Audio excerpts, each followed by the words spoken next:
talk about plants and dark powers tonight, and there's a reason for it. It's kind of an obsession, I suppose, but it's really because I think that a lot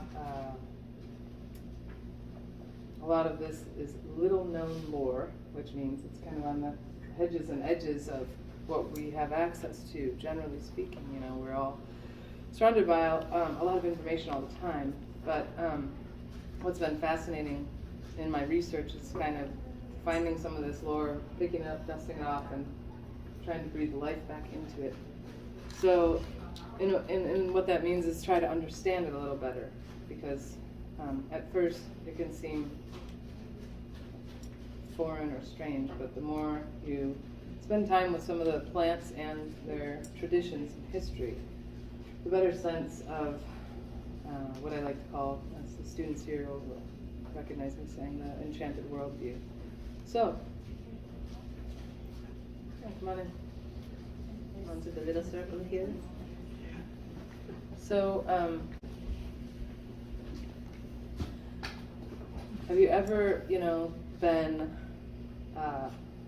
the question I kind of think about, have you ever been kind of afraid of a tree or afraid of a plant or noticed something different or something uncanny or eerie or creepy?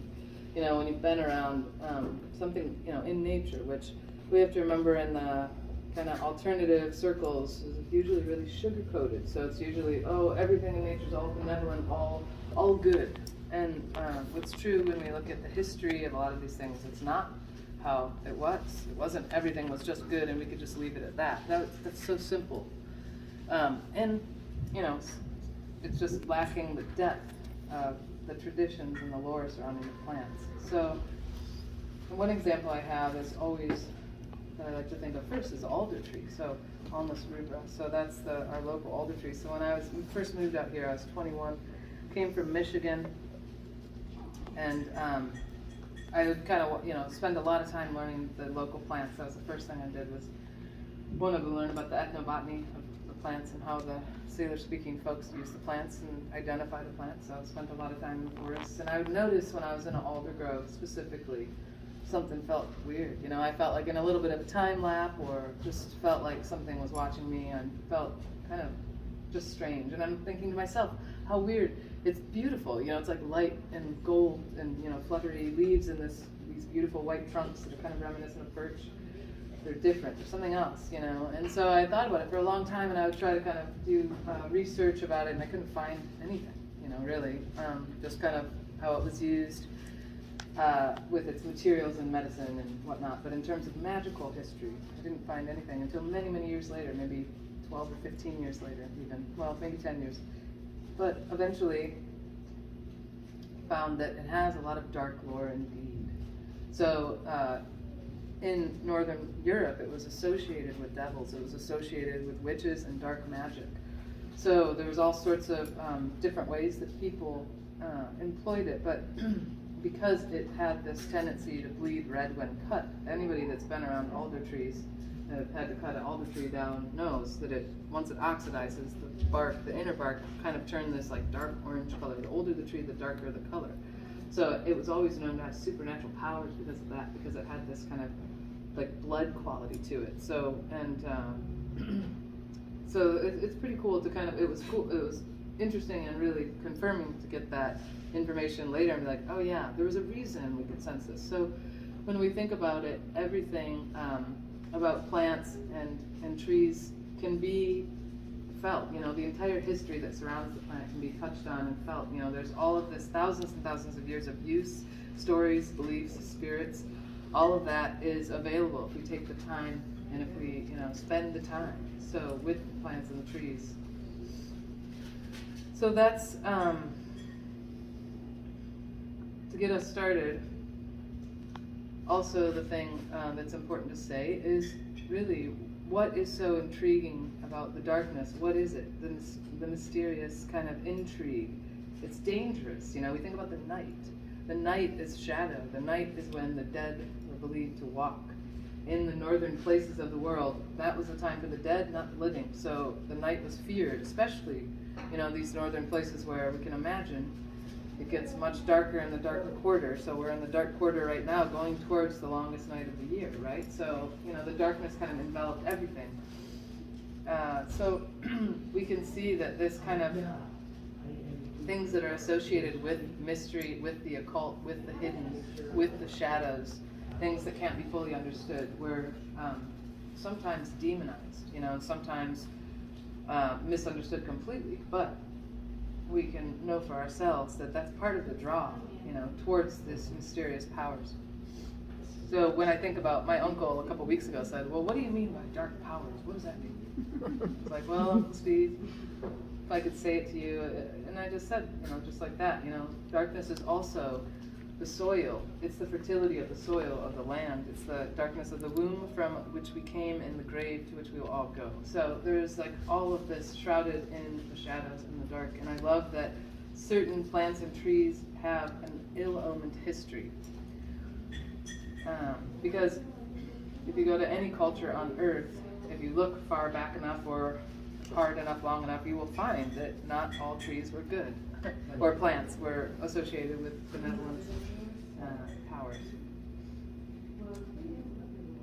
So, what are some of the reasons why plants were considered to be ill-omened, or why were they considered to be dangerous or feared? There's kind of 7 categories that I've come up with, just pondering, probably more, that I think are worth mentioning. And we're going to talk about the very last one in a little bit more depth. So the first one is funerary plants. So any plant or tree, flower that was associated with death and with the dead and with funeral customs would be an ill-omened plant for various, obvious reasons, because the dead were a huge part of life, but also there was a lot of fear, specifically around folks who didn't have proper burials, folks that were taken before their time for various reasons, anybody that died violently or young or were executed. So in these cases, all of the kind of Northern and Western European and all of Europe and probably many other cultures too, but which I haven't studied all of that, but I've looked into my own ancestry, which is the Northwestern European and Northern areas, believe that in these cases the dead would come back. So there was a lot of ways to remedy this, but that's part of why some of these funerary plants, like willow, for example, we see willow that was, even up until the early 1900s, it's still all over the gravestones. And, that's all over kind of funerary embroidery or stationery. So when we think about mourning and death and grief traditions and rituals, plants were tied up with all of this for a reason. It's been associated with mourning for a very long time. There's other things that come into play, but funerary traditions is one thing to be considered. For example, why white flowers are ill-omened to bring into the home, because white flowers are associated with death. So and especially during a time when people had their own funerals and their wakes at home, they worked with the body. We didn't have morgues, we didn't have embalmers. Undertakers were only coming about in the Victorian times, and only to those that could afford them.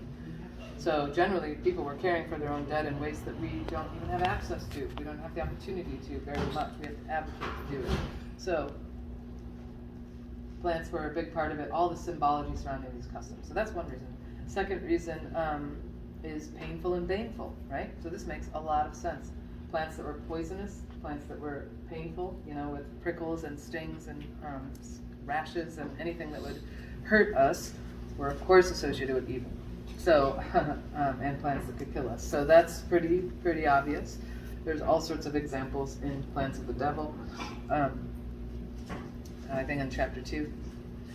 So there's that as a reasoning when we're asking, why was this plant kind of considered to be evil? That. The third thing is plants that were associated with wet areas were oftentimes associated with evil. Populus is one example, growing, not our black cottonwood, but the white Populus alba, associated with the underworld and the dead and these things. So when you think about it, a plant that was growing in a wet environment, it makes a lot of sense to me, because those places are inhospitable, inhabitable to humans. You can't build on them, you can't develop them, you can't exploit them like we can other parts of the land. So the wet places are just not as available, and they also harbor some of the most dangerous kinds of spirits. So water spirits are, if we consider all the different kinds of spirits in the supernatural world, are some of the very most dangerous spirits. So that's kind of interesting too. So places associated with waterways and watery places. Another reason is if it was some sort of nuisance to the farmer's crop. So things like bindweed, convolvulus, sepia. I'm using the old Latin term intentionally. I don't like the new one. So that was also called devil's shoestrings, or colt's foot. The western colt's foot in Calcelago Farfar was called devil's turnip because it would grow in the fields and it would disrupt that food production or whatever else was being farmed. So anything like that could be seen as just a nuisance, of course, was put in the category with evil powers, right? And then we have also trees that would stop producing fruit and considered to be infertile. So lack of production, once again, like something that interfered with production. So old cherry trees were known to have demons residing in them once they stopped making fruit, interestingly enough. Old cherry trees are pretty haunted, pretty spooky. Go hang out with them sometime. And so, and that makes sense, even grass that wouldn't, or like in a grassy area where grass wouldn't grow was considered to be evil because it was thought that a murder had occurred there. So things like that, anything that was not productive, right? So it makes sense. People wanted things, people had to work really hard for survival and still do in a lot of places, but in a different way than we do. We do too, but in a different way. So that kind of makes sense too. We think about, all right, not productive plants that are getting in the way of these crops and causing problems. Origin legends is the sixth category, so that's going to be kind of more mythology, more. I wouldn't say story because some of the best folk stories aren't really the greater, more well-known myths, but they're the smaller, localized stories, which are really cool. But some of the mythology, so for example, around the elder tree, it was thought that was the tree that Judas Iscariot hung himself after he betrayed Christ, for example. So that was an ill-omened tree, even though and there's more to say about the elder tree, which I will in a minute. So you hear things like that, and aspen was supposed to be the tree that Christ was crucified on, which both of those are not likely to be the case in reality, right? So it's kind of interesting how this northern plants were applied to these Middle Eastern myths, but or stories, or we don't know. But it's those origin stories circulated, so that's kind of part of it too. So we can see that all of these things together can make something have a particular reputation, especially when we consider traditions and lore were local and to a time, to a place, to a space is what I always say. So it's not like we can just generalize one thing. Sometimes there's confusing information where, this lore says this, but this lore says this. Well, we're probably talking about two different parts of England, and different time frames. Maybe this was the 1700s, this was the late 1800s, and the beliefs had changed, so we have to consider that. But the seventh category, and the category that I want to talk about, is plants associated with evil spirits. So, before we talk about that, and when we think about this, it's worth saying a few things before we start, which is, it's easy to kind of assume, oh yeah, every plant has a spirit. Well, in times past, it's not quite that simple when you look at the lore, and one of my favorite things to do is try to think about the interface between humans and spirit power, where they meet, the actual place of meeting. So that means an interaction, not just a theory or a blanket statement or an umbrella statement, right? So when we say things like, well, every plant has a spirit power, that's something we hear a lot, but when we kind of dissect that a little more, it gets a little more complicated and a little more interesting.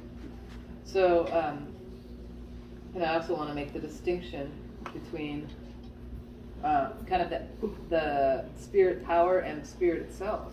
So the spirit power within a plant is going to be the animistic force that comes out of the plant. So when we have a pine tree, for example, and we can sense or learn somehow that it's used for cooling the kidneys and it's good for the second sight, and it's good as a decongestant in these things, and used as a funerary plant also in some parts in Russia. So when we hear that, it's like, well, that's kind of those innate properties of the plant that have been following that, or the tree, for a really long time. So that's not the same as the spirits that are attracted or drawn to the plant. It doesn't mean that information can't come from spirits, because it can. But I just want to make that distinction between the spirit power versus a spirit. So that's the thing. When we look at the lore of old, we get to see how people were actually interacting with the plants, and that's kind of what I'm really obsessed with when I talk about. Let's talk about plants and evil spirits. Well, plants with evil powers, plants that are drawing and housing spirits that were known to be evil.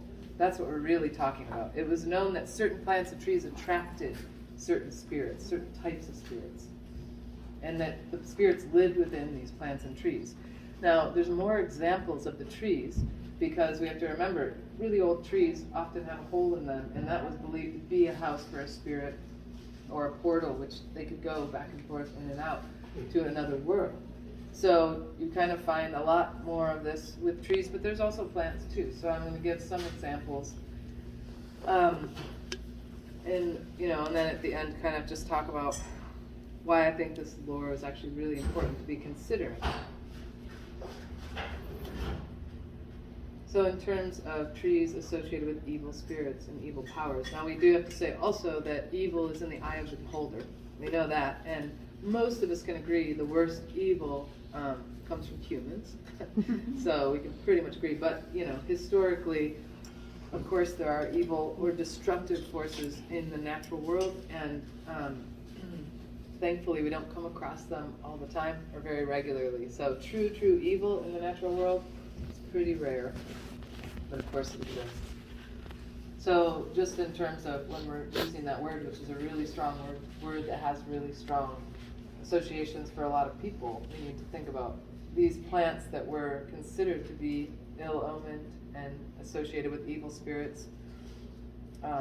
It was through a particular lens, and also all of those 6 reasons that I just stated, and the 7th one being the plants associated with evil spirits.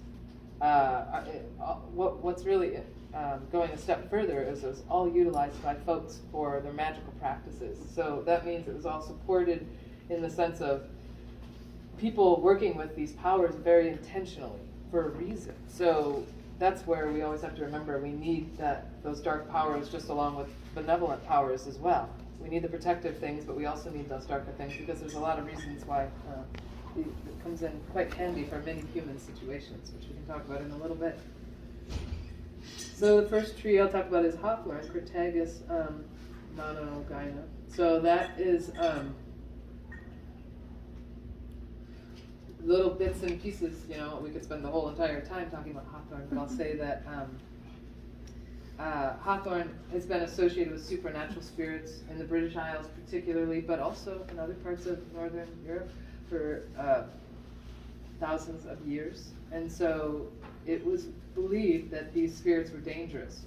So especially with the lone thorns, which people in my classes have heard me make the distinction between the lone thorns and the hedgerow thorns, which the lone thorns are hawthorn trees that were planted by a spirit or a bird or an animal, not by the human hand. And they are the ancient ones that have been there since as long as the elders could remember, and they were the ones that you never touched. You never visited at nightfall. You would never go there after dark, never even take a fallen bough, because it was thought that the spirits that lived in these trees would harm you if you did, that they would haunt you at night, that they could actually, if you intentionally cut the tree, they would set fire to your house, they could make you sick. So these trees were and still are respected, especially in Ireland, where the fairy mythology and the belief in spirits is quite strong, especially among the elderly folk, and they're trying to work to preserve it. So, I mean, people have all heard the stories about roads being rerouted because these trees were in the way, and local people saying, no, we can't take up that tree, all the fertility will leave the land, bad things will happen to all the people. People still believe in it, which is a really cool example of the lore carrying down, still being present. So hawthorn also had interesting associations with the dead. So it was used for binding the dead, which we talked about, I've said before many times that the thing that teaches us mostly about the supernatural is Hollywood, books and movies and shows, because that's what most people have access to. And some of it comes from a lot of it comes from folklore, but it's kind of overemphasized and underemphasized in the wrong places. So vampires, or and zombies and the dead that walk, we're all familiar with that, but that all comes from real, true fears and stories of people dealing with the walking dead in different ways. So hawthorn was used to bind the dead to the ground in the grave or on top of the grave using hawthorn stakes. And we can think about this prickly plant, with its long spines. The hawthorn spines are definitely harder than blackthorn spines. It's amazing how durable they are. So we can see that in a way, and we'll see this example many, many times, evil is used for evil. So if something was associated with evil, it was actually used to ward off evil, to keep away evil, because it was thought that darkness can keep away dark powers better than something benevolent. So of course everything was tried, but at the end of the day, that's why you see in folk magic people calling upon the devil for aid. It was not because they were worshiping Satan. It was not because they thought that they were not Christian, because they all had to be Christian. Everyone was forced, or Catholic, or whatever we were talking about. But it was because they called on something that they thought would work, and especially for evil. So people would work with the devil to remove evil, because they thought only evil can remove evil. It's the same kind of idea with these plants and trees. How some of them that were ill-omened and believed and feared. Remember, danger is associated with evil because we're afraid of something we don't understand. So if something's dangerous, it certainly is frightening, and therefore could be, have evil powers. So hawthorn is one to think about, and elder sambucus nigra, the black elder specifically. This tree has been associated with witch spirits particularly, and also the devil, but there's some really cool examples. So it was thought that, and also fairies, every supernatural kind of spirit, which is really cool, because the black elder is a great example of something that is not painful nor baneful. It is actually extremely useful. We've all probably took our elderberry syrup this morning. And so elder was also called the medicine chest of the country people. So it was utilized medicinally, almost every single part. Of course, we don't drink the bark or the leaves because they can be slightly toxic and make us throw up. But it wasn't considered to be one of those deadly poison plants like aconite. So it makes you wonder why, why all this association with spirits? It's so interesting because it was believed that under an elder tree, fairy king or queen could be spied on Midsummer's Eve at midnight. It was believed that the elder could help folks identify witches. So remember, this is folks identifying each other. So this is people saying, believing in the power of cursing in the times past, which is today, go down south, people still believe, but typically up north, folks are not thinking about this as possible spiritual malady.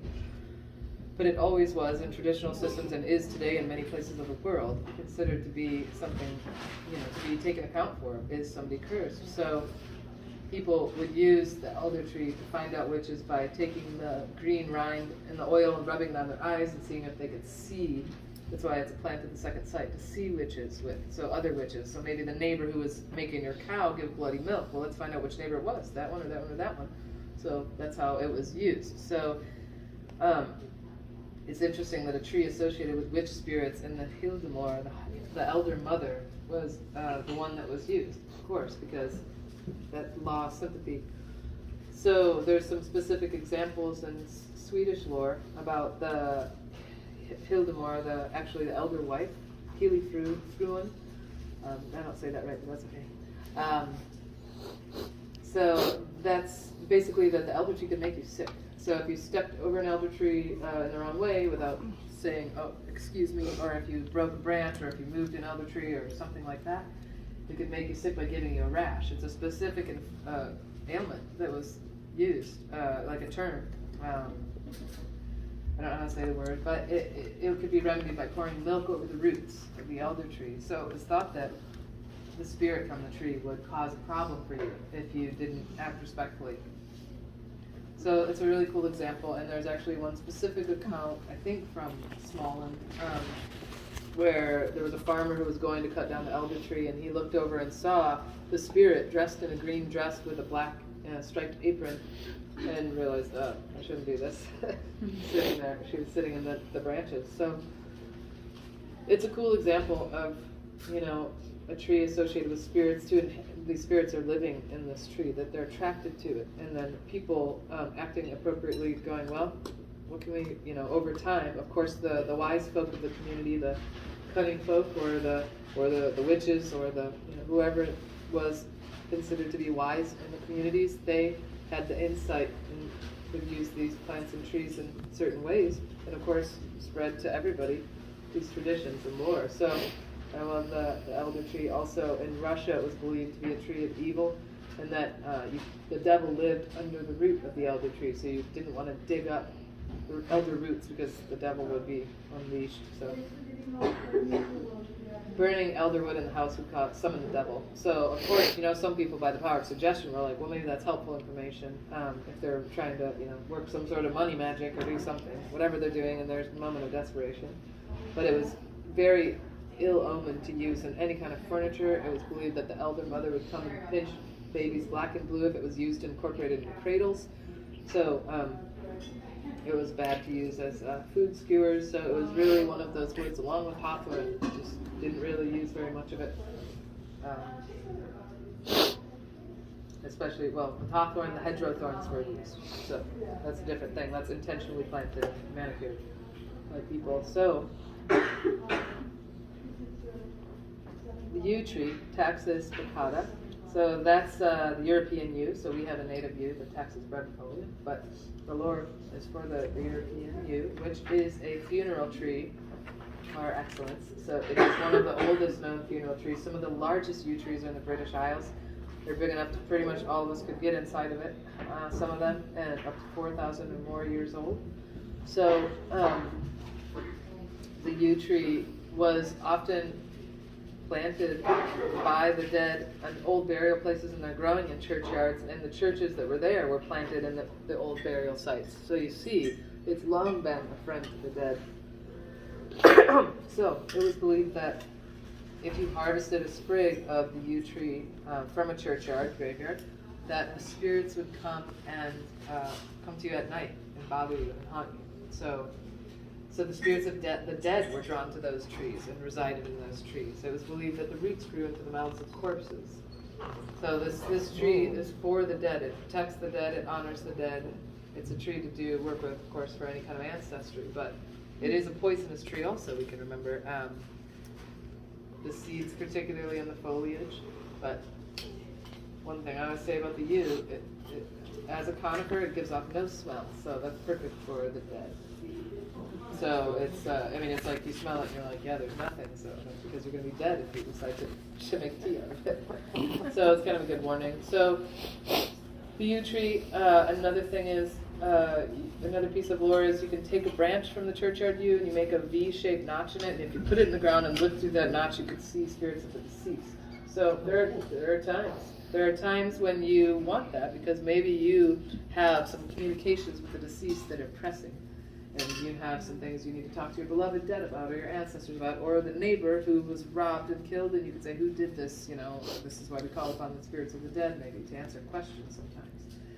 So that's one to talk about. Now, oak trees, the Quercus multiple species, this is a tree that generally is associated with a lot of solar, strength, and very much, really worshipped by northern folks because of its durability and materials. But remember the old saying, fairy folks live in old oaks. And so it was also the oldest of the oaks were associated with supernatural spirits, devils, and witches because they were believed to be worshipped, of course. So, the pagan oaks, the really old ones, were feared. Not the newer ones, but the old ones. So we have a funny kind of origin legend. In one way, you hear that the oak leaves are lobed because the devil put his foot on the oak, but then we hear something that the Lord said to the evil one, you can have all the souls of the humans when all the leaves have fallen off all the trees. So that's why all the oaks will retain their leaves. So because God, the Lord God, made it that way. But it's kind of funny, the back and forth between the devil and the Lord, and and some of these like tales. It's quite entertaining. There was another one. I guess I'll just tell it because I was reading it. I wasn't planning on it, but that has to do with the alder tree, which was the devil tried to make. So the Lord had his animals, and the devil tried to make an animal, and he couldn't. He put the sticks with some fur, and he couldn't get it to come alive. So he went to God and said, "Help me." And God said, "You have to say, bite the evil one in the leg." And the devil tried to say, "Well, I don't want to say that. I'll bite the Lord in the leg." And the thing didn't move. And so finally, out of desperation, the devil said, "Bite the evil one in the leg." And a wolf came and chased him up an alder tree and bit him in the leg. And that's why the alder bleeds red when cut, because the blood ran down the alder tree. So of course, and the wolves have been associated with witches' powers and the devil for a long time, because for a lot of reasons, but ill-omened animal and very powerful animal, but kind of funny. Yeah, the devil and the Lord are having their arguments. So anyway, they're quaint and charming also. Yeah, so when we think about alder, that is another tree. I talked about it a little bit earlier, being ill-omened, but this is one that it was used for weather magic by witches, because it was when we think about dark magic, what that means is something that's maleficent, right? Or maleficent, basically. We're thinking of something that is causing others harm intentionally. We have a hard time relating to that oftentimes in some ways, but then when we just think a little harder about how tough times were in the past, and really a lot of the stuff can actually still be applied today totally, if we take away some of these filters and the sugar coating. So the alder tree was known in Germany to be ill-omened and thought to be associated with bad luck, and it was said, under an alder tree or with red hair, nothing good can grow. So red in general was kind of feared. So redheads were always known to have magical powers. And of course, people were afraid of them too. So same with this red alder. Even the Alnus glutinosa, which I've had the pleasure of meeting in Sweden, doesn't really look the same as our alder with its bark, but the little black knobs, the little cones are the same, and it totally still has the same feature of bleeding red when cut. So,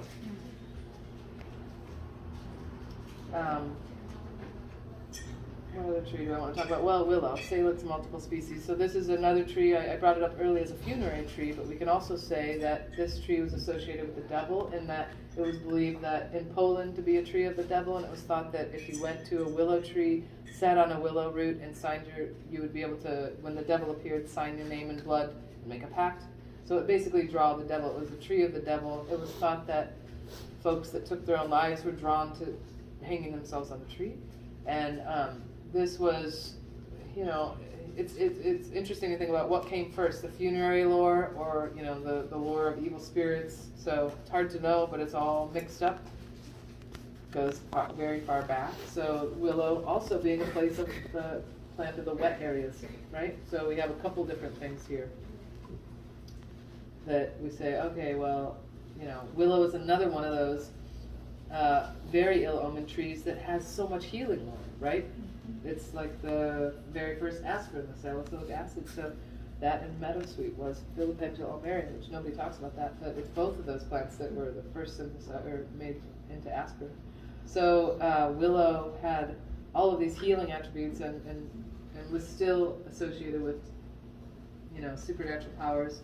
Willow trees are very spooky. If you go to old ones, you can see, one thing I love about willow and elder is that parts of the tree are dead and alive at the same time. So you see these trees, they get really, really big and then drop these parts and boughs, and then other new parts sprout up. So it's so cool to see the life-death life cycle in these two trees particularly. So that's also another thing that people could observe that's like, whoa, this tree is regenerative even though parts of it dies. And it's like, whoa. So we can see how it's associated with the dead in that way.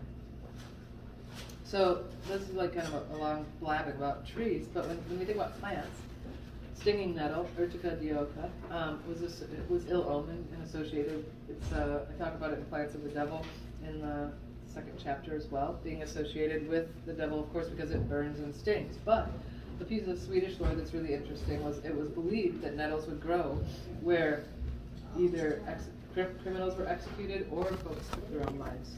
So it was believed to spring up in those circumstances, and that spirits lived within the nettles, and that's why you felt the sting, was because there was a spirit there giving you the sting. So that comes back to the restless dead, to folks that lives had been cut short in some way, that came back because they weren't really satisfied with something. So it was based on that belief, which there is books about that, and how people dealt with the restless dead and why they were afraid of it. Like we mentioned vampires and whatnot earlier as an extreme example, but really, it's interesting though that nettles could be held in the hand as a safeguard against ghosts. So there you see that duality, which a lot of these plants seem to possess, and trees. So protecting against and used for kind of. Another plant associated with spirits of the dead in general, which may surprise you, is the broad bean, the faba bean. So Lycia faba. So that is the only northern bean that was actually native to more northern areas apparently. And I've had the pleasure of growing them. They're really beautiful. There's something about that bean that's so crazy. I don't know. And the plant, and so I didn't know this when I first started growing it. It has these glorious flowers that are tiny, white, with little black markings with tiny bit of purple that are just breathtaking, and they smell intoxicating. Many years later I found out they were considered to be funeral food associated with spirits of the dead that would dwell in the flowers because they had letters of mourning, M-O-U-R-N, mourning. And it was thought that inhaling the smell would make you insane, and if you slept in a bean field, which was, when we're talking about beans from Northern Europe and Western Europe, we're talking about broad beans, faba beans, that you would go insane completely and have nightmares. So it was beans being an offering for the dead is very old. It goes back at least 2,000 years, where just dried beans were an offering for the dead. They would cook, in Finland, they would cook bean soup for funeral food still, up until the early 1900s. So they would kind of incorporate that. So it's really interesting, and there's an old ritual to keep away the Walking Dead ancestors from your home in May, which I talked about recently, Lemuria, which is an old, I think, Roman holiday. So it was May 9th, 11th, and 13th, I believe. But the head of the household would go out at midnight with beans and throw them over the left shoulder and walk around the house and do incantations, and basically as an offering to the dead. And so it's kind of cool that like unassuming, faba beans hanging out at the co-op right now in the bins. You go get them and go make some offerings, get rid of the restless dead. It might work. You might as well try it. It's not going to hurt you. So, but I recommend trying to grow some of those plants. They're so cool. And they smell really amazing.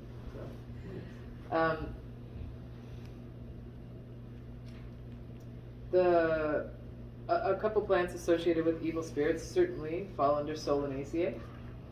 So belladonna, Atropa belladonna. So this is a plant that was known to be ruled by the devil. Of course, it's extremely poisonous, and it was used in the witch's flying ointment, which is intentionally a glamour label, which is a whole other thing. But there's a chapter about it in the Plants of the Devil, and it's also in the witch's cabinet. I talk about it in the first chapter a little bit. So belladonna was thought that the devil ruled this plant, and the only way to harvest this plant in late spring, so basically late August, so either on St. George's Day, April 23rd, or Walpurgisnacht, which is May Eve, so April 30th, so was to let loose a black hen, and then you could harvest the root with the devil being distracted because he was getting prepared for the Sabbath. Interesting. So that plant was very much associated with witches and witch spirits, and it's another thing to think about this too, where what about the idea that these plants can not only attract supernatural spirits? I mean, we're getting little bits of examples, of course, why people were afraid of them, but also spirits of the dead in a few examples. And then when we think about what about their ability to attract spirits of dead practitioners, so that is very frightening indeed, because Certainly was thought and is thought that dead practitioners have their own agenda.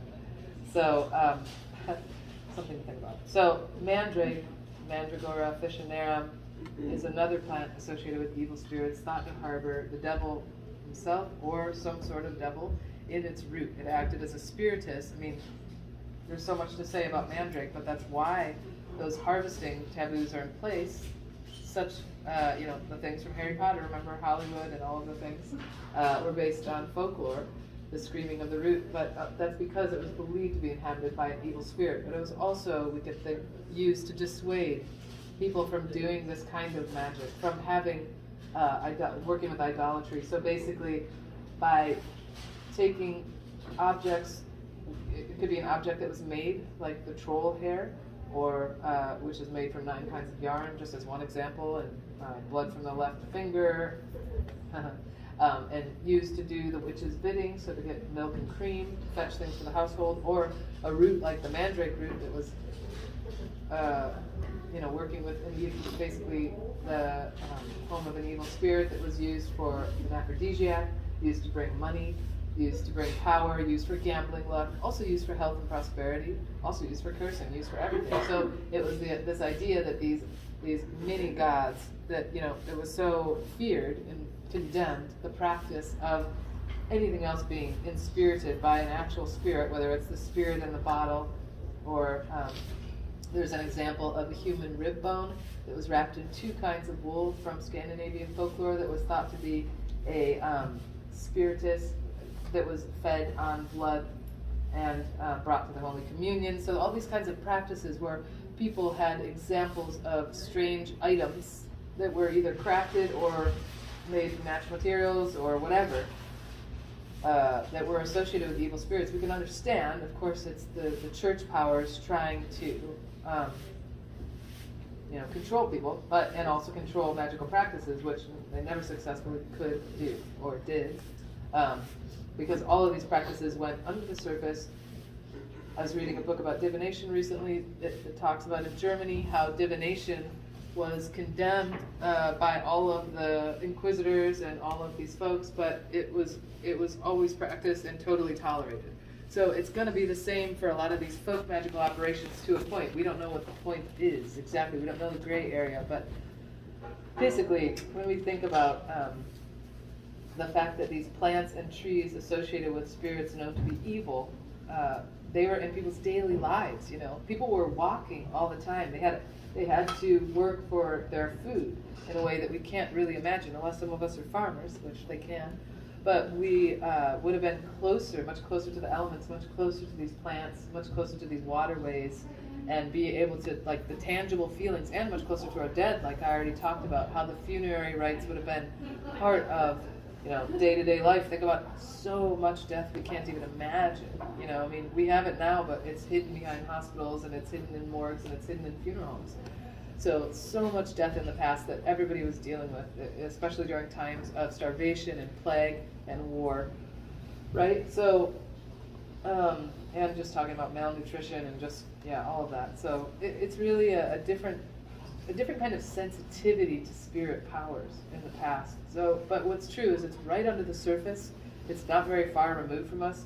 150 years is nothing in time when we think about thousands of years of interacting, our ancestors who are wherever we came from on this earth, of interacting with spirits. It's nothing, right?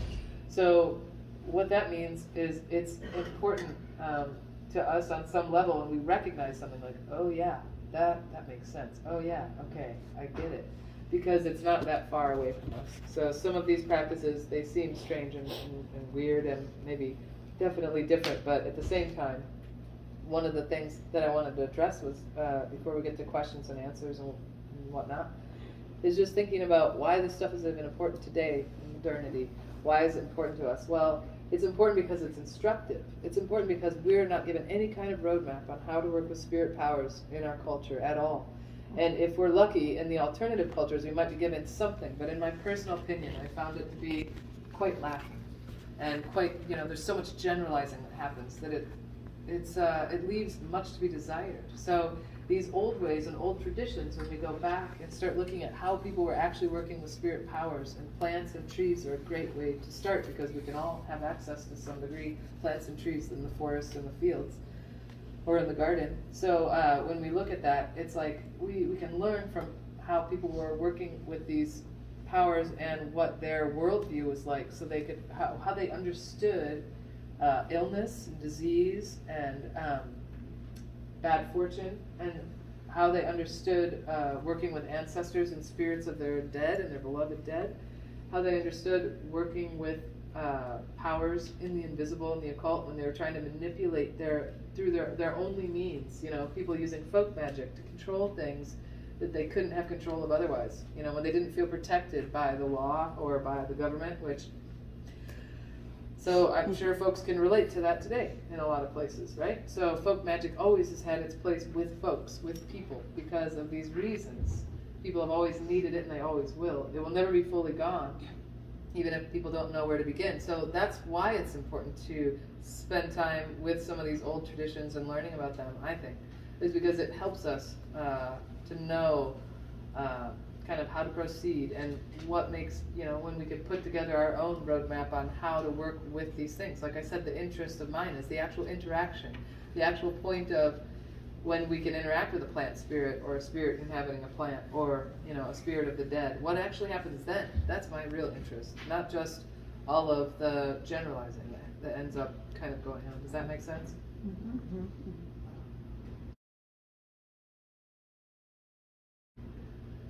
So questions, you guys? Anything goes? Yeah.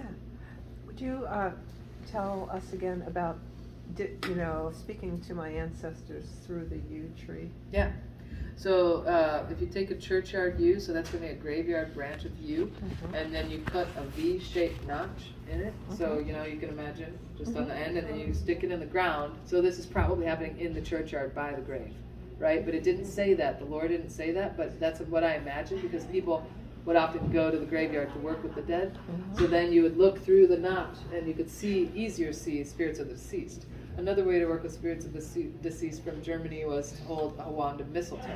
So viscum album. So mistletoe was thought to be, it was called specter's wand or ghost's wand from Germany. So it was thought if you have, it doesn't have to be a carved wand, it could just be a branch. So that it would help ghosts be able to communicate with you better. Thank you. Would you say again the name of the holiday that happens towards the beginning of May? Lemuria. Yeah, look it up. It's really interesting. Yeah, that there are. It's thought that actually was moved to All Saints and All Souls Day in November in the 9th century. There's like a bunch of mismatch in different parts of countries of Europe, where there was originally the dead were celebrated in the springtime, and actually in Eastern Europe still are. So that like their festivals of the dead was like Easter week in springtime, which is really interesting, because we always think about the dead in the fall, but it was in the 9th century where the All Hallows. Remember, Halloween is short for Hallows Evening, which is short for All Hallows Evening. Hallow is saint, short for All Saints Eve. Hallows Eve, All Saints Eve, and then there's All Saints Day, and then All Souls Day. It's a tridenum, whatever. So it's a 3-day holiday, All Hallows Tide. So it's basically, it was started apparently in the 7th century, but then during the 9th to the 12th century moved to the autumn times by the Roman Catholic Church. So it's a religious holiday that was combined with some of the traditions from the Samhain festival, the Gaelic Harvest Festival. So they're kind of smashed together, but All Saints was a day to honor the saints that didn't have days, All Saints, and then All Souls was to honor the dead. So does that make sense? Yeah. What would be a good one to like uncover your past lives? Would it be like ayahuasca or like something like? Well, no, ayahuasca probably. Well, I don't really work with any plant hallucinogens. I don't like it substance very much. It doesn't make me feel very good. I'm real sensitive, so I have no experience with it. But I can say that another thing to say about past lives, it gets too confusing for me. So my uncle's really into past lives, and he's always like this and that past life. So it's interesting to think about, though.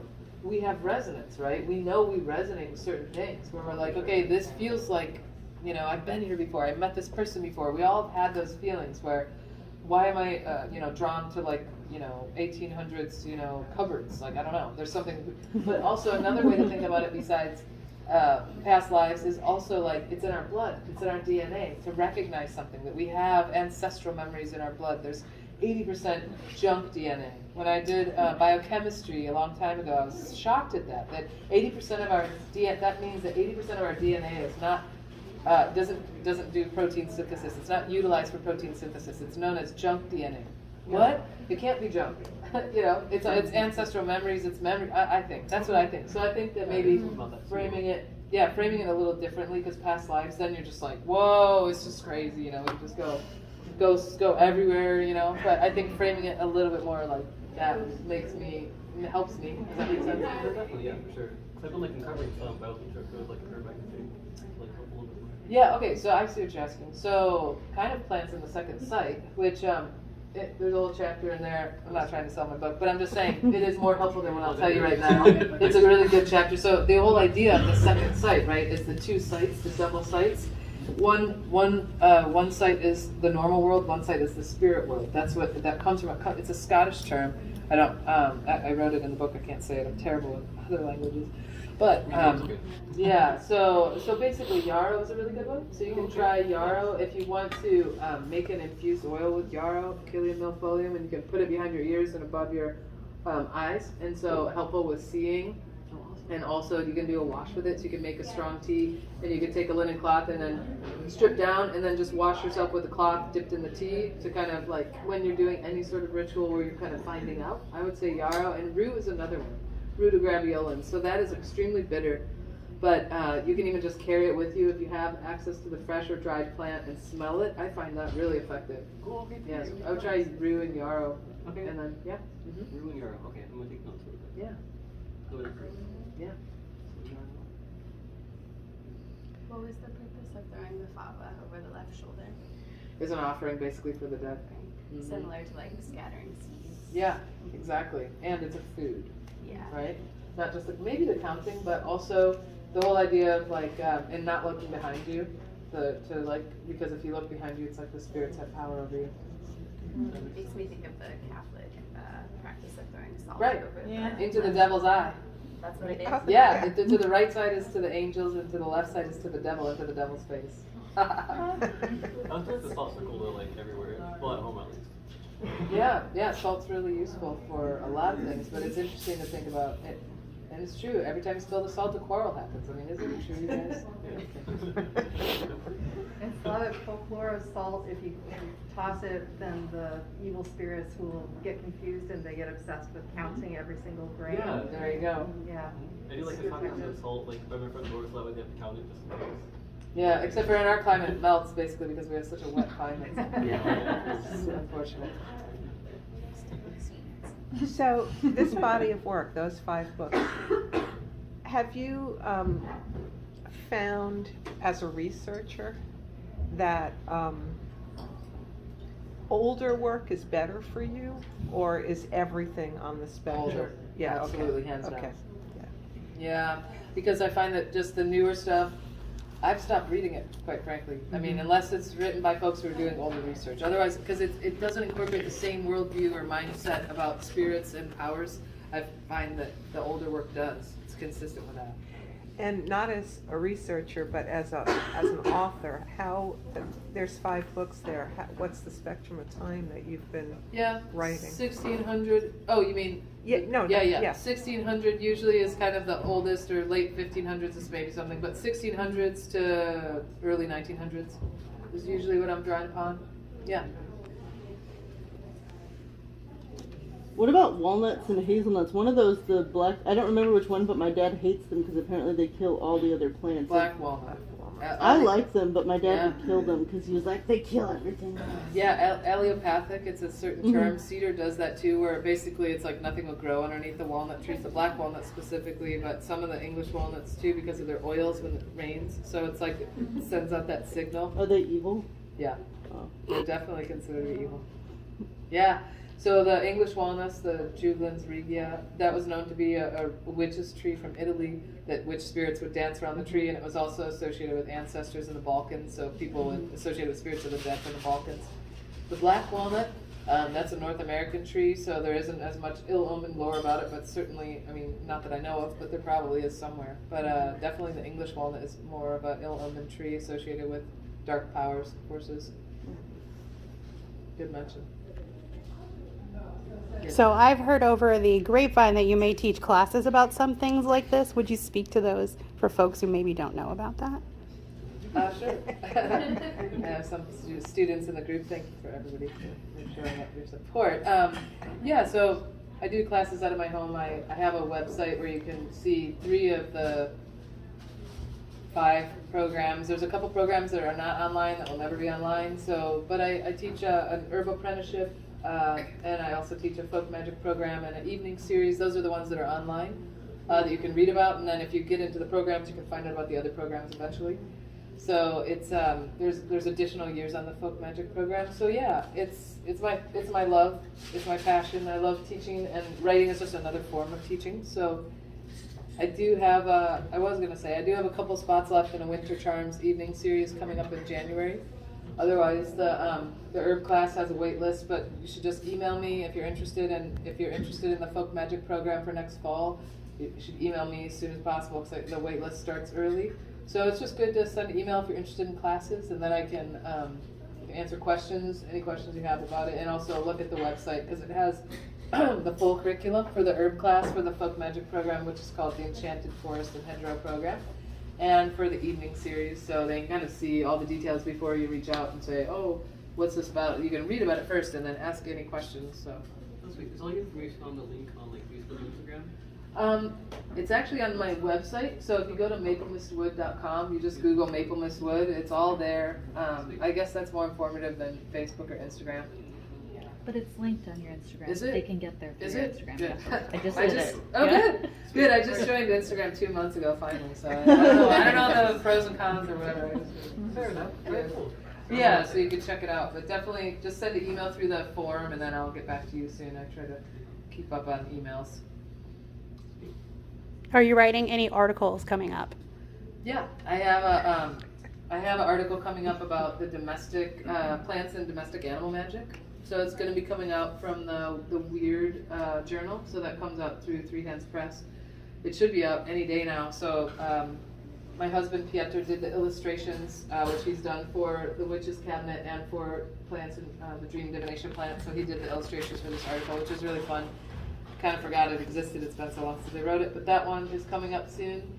So I'll put that on my Instagram probably, or Facebook, I guess. Maybe, yeah, somewhere when it happens. So that one's the next one coming up, as far as I know. Yeah, and hopefully I'll be, I'm not sure yet, hopefully I'll be at the VGS conference next summer. We haven't heard back about the proposals, but I love to, when they're back in person, it's going to be in Olympia, which is super exciting. So I'm really excited about that. Can't talk about what I'm talking about yet, but hopefully we'll be there. I really support that event, so that's my favorite conference, the Veridis Genii Symposium. So I highly recommend checking out their website. So it's Latin for green spirit. It's a little hard to remember, but VGS. But you could just write Veridis Genii Symposium 2023. They're going to be getting back to you soon with details, but I'm hoping I'll be there. I think they have a Facebook event already posted too, if you have Cool. Facebook. Oh yeah, Oh, sweet. yeah. That's awesome. Yeah, they're a really amazing resource for plant magic folks, and they're small, which I like. And they're really, they strive. Katamara and Marcus, who created it and host it, they really strive for integrity and really good quality. Like, they're awesome. So definitely check them out. I presented there three years of their, 3 years in a row, basically, and then stopped for a while because of COVID. But. I was curious about your take on how people approach the plants from a Northern European, like you don't just grow a plant and use it. Like I've noticed a tradition of like singing or different ways that you placate the plant. Right, offerings. Yeah, it's a great question. So the Northern European tradition, I did recently put together a whole kind of article about traditional offerings and in context too. So it's not just like you could say, you offer this every time. You know, so that's the thing that we do, I think, today that's really easy to do, but that's not the thing that was done in the past necessarily, because there were different reasons, right? And different things you're asking for. So what I've found is that in terms of food harvesting, there wasn't, people were just eating and harvesting, there wasn't much to be found. But in terms of when people are making offerings to plants, it's because they're asking for something. It's not just to do it, it's because they want something from the plant, and almost always it's going to be healing or help or protection, or they're trying to placate a spirit that they think is angry, like in the case of the elder mother, you know, causing a rash. So it's kind of interesting to think about, and oftentimes it could be milk offerings, beer and porridge. It could be silver coins for example, even just spirits in general, like the Neckin, which was a ancient water spirit. It was supposed to be very dangerous and seductive. Kind of had a lot of similar attributes to the devil. So that was, you know, a silver coin could be put into the waters to appease the spirit before swimming. So sometimes it was preventatively to prevent a problem, but it was always asking for something. And so it's kind of a nice reminder of when we give offerings, what are we giving? What are we asking for? And if we're not asking for anything, maybe we are actually asking for something. Maybe we're asking for good fortune or protection or something like that. You know, we don't even realize it because we're just doing it. So it's kind of a cool reminder of a little bit more of a spectrum of what we're offering and to what and for what. So does that make sense? Yeah. Like what they say, like about thinking or whatever. Yeah, it's totally to the water spirits. Yeah. Cool. Yeah, I love that. That's our example. We go to I remember going to the mall as a kid and putting pennies in the fountain. Yeah. Yeah, so that comes from old lore of peas and water spirits. Yep. It's so funny how like it just like, well, not funny, but slow and carries on like that. Yeah, absolutely. It's still with us. Too. Where was that article? Which one? The one about the offerings? Oh, I haven't written it yet. It's in my notes for my classes. It's gonna come out though. I wanna put it together because I think it's really important because it actually is showing. It's like in context too, not just like do this, but it's like okay, you go to the graveyard to harvest soil, you put 2 pins in the ground, and you know blah blah blah. Here's how you do it. I mean, it's actually instructive. It's so much more helpful than just offer this for everything. But yeah. I want to put it together. Let us know. Okay. Put it on the Instagram. Okay, well, I'm gonna that handy dandy Instagram. Raymond? I just have a quick question about kind of like connecting to the question that you just asked. Yeah. When you're harvesting in the wild, is there like a folkloric amount that you're supposed to take and versus leave? You know, like if there's like a bunch of roses and you want to harvest Right. petals, like. So there's from everything No. I mean, there's nothing that says that, but the philosophy I always say to my herb students in the herb class, which is leave no trace. Make it look like you were not there. Whatever you're harvesting, make it so nobody can tell. That's really the rule of thumb. If everybody actually did that, we wouldn't be in any trouble. But what also is true is most people, unless they have a company and they're wildcrafting to make money for their company, most people aren't taking too much. Actually, people are so respectful. At least in my programs, I've been amazed by the humility and people's like just enjoyment of doing it and being very sensitive. So it's a good question. What lore can you share about the rowan tree?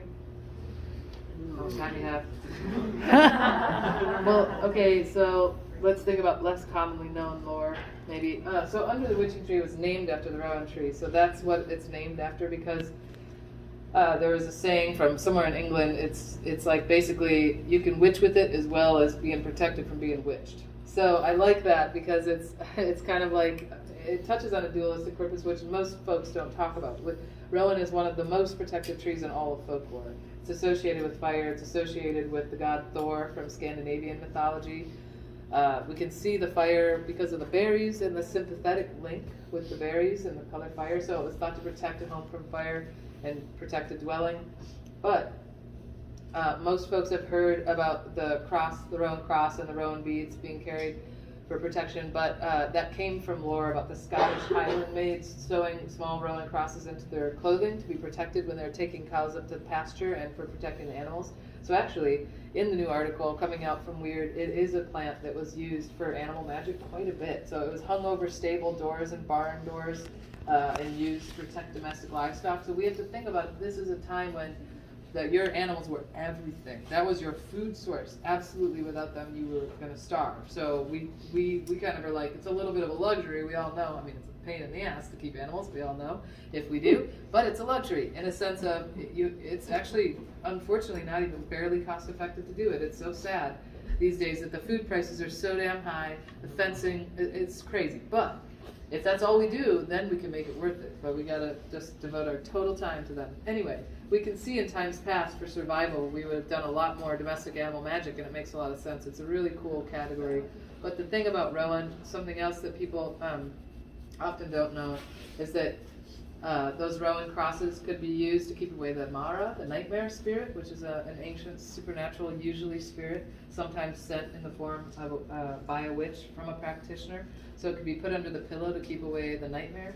It could also be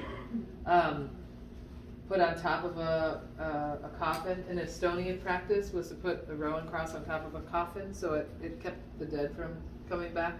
And it was planted in graveyards to keep malefic witches from harvesting, the remains of the dead for their potions, which of course we know is a real practice because medicine just made from human materia magica was in every pharmacy and every apothecary. It was used by all of the wealthy all throughout society. So anyway, not so strange. Yeah, so, yeah, really intense. Really true though, and nobody talks about that history of medicine. But the other thing I was going to say about Rowan is that it was believed that witches would make fire from the Rowan and dance on it around midsummer, Swedish piece of lore, and also that if you burned a fire of Rowan, it could separate friends. So there was a little bit of ill omen lore associated with it. Yeah, that's just some things off the top of my head. So kind of cool. But there's a good chapter in here. Yeah, all about Rowan. That's your name, right? It is. Cool. Well, that's awesome. Good name. Nice. Love it. Love it.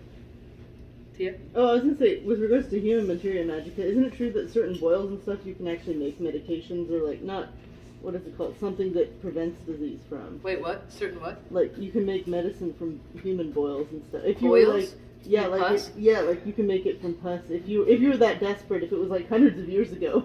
From pus? I haven't Yeah. heard that. Or like cow, I think so. Cow shit, yeah. Not cow shit, like Oh, yeah. cow pus. I don't remember what it is though. Oh, you gotta remember. Okay, I'll I look it think up. I remember that Yeah, from a yeah. book. Certain- I need to find it, but I think that's familiar to me. So I haven't heard of pus being used. Yeah. I've heard of, but I mean, everything else, human fat, human skull powder. I was I'm working on translating a list from a Swedish apothecary from the late 1700s, the entire list of what they had. It's so interesting. And one of the things on the list is human skull powder. And there's also a couple other pieces of corpse, There's also a mumia. So that was like, there's actually 4 different kinds of mummy. Was it the real Egyptian mummy or was it like a fake mummy version? So anyway, we don't know, but kind of cool. Instead of ashes, like I like my dad's ashes. Would I be able to do like some sort of like divination to be able to talk to them easier? I think so. Cool. Okay. I do. With Excuse me. Or something like that. Or I think that with excuse me, with beloved dead ashes, I have some too. Yeah, and for communication, absolutely. You could put a little bit in an amulet pouch, wear it for protection. And also, definitely when doing work, just have the urn in front of you. Oh, cool. Okay. You I have think like it would an help. ancestor altar, so I could like. Yeah. Yeah, I should pop them over there. Oh yeah. Okay. Yeah, that would be good. Okay, cool. Thank you. Yeah, and there's some funerary plant lore in the witch's cabinet. Oh, sweet. All right, thank you. Yeah, which is helpful, I think, in that realm.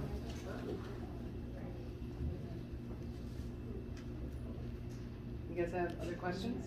Getting your help with like hospital projection or like lucid dreaming? Yeah. No? Oh, Oh, yeah, okay, it's the name. Yeah. Yeah. Sorry guys, I got something caught in my throat.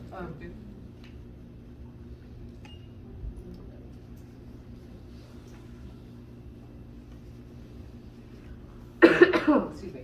You're okay. So the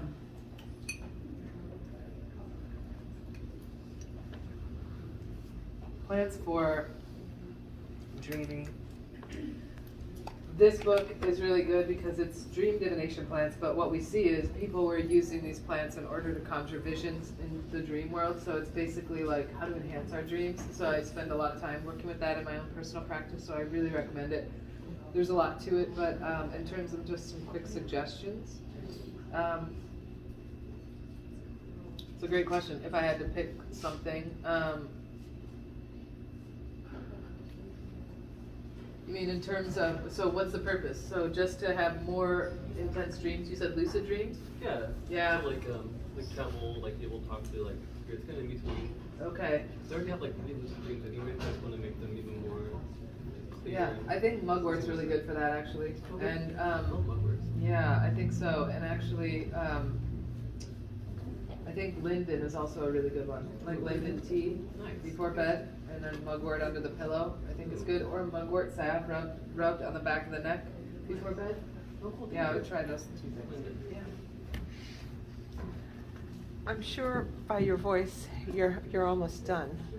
It's been It's okay. great, but if you were to give a sentence or two about under the witching tree and the witch's cabinet, it, Those yeah, two? yeah. Okay. What's sentence the or two heart- about? Yeah. Yeah. Under the witching tree is about 20 trees. It's the lore of 20 trees. So that's really, under the Bramble Arch is the lore of 20 wayside plants. So that's like Okay. those are kind of divided by plant. So what's nice about that is there's been, there's a bunch of folklore, but then I also have a personal practice section, which I, separate out. So that's not folklore, it's just things I've tried or my own recipes. So there's always recipes included in those. So it's kind of more practical, hands-on, working with plants. I think plant by plant, which is nice. But the Witch's Cabinet is kind of one of my favorites because it's actually a collection of 13 essays that have to do with really special topics that are just not very easily found. So it talks about a lot of little known lore. So there's funerary plants, there's graveyard folk magic. There are 3 plant chapters, rose, elder, and lily. And then there's also things like the flora of snakes and dragons. There's, kind of some specialty topics that are real specific. So I think that's, if I told somebody last week who was interested in my classes, I would say read The Witch's Cabinet because it's kind of a sampler, a little bit of a sampler of all the stuff that, in a way, because, it also talks about the witch's apothecary, the very first chapter. It was inspired from articles I wrote over the years, and then I added 5 new ones. So it's like Plants in the Second Sight is in there, so there's a lot in there. There's plants used for cursing magic, which is really interesting. Yeah, so I would say, does that make sense, the difference? Yes, that's great. That's Okay. what I was looking for. Great, yeah. Any other questions, you guys?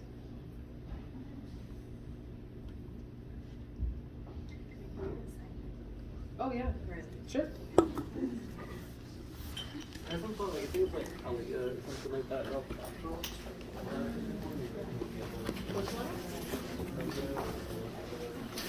Calendula? Oh, yes, I think that would be good. Calendula. Yeah, we'll try that for sure. Yeah. Yeah, it's nice to see some familiar faces. Yeah. Yeah. I'm coming.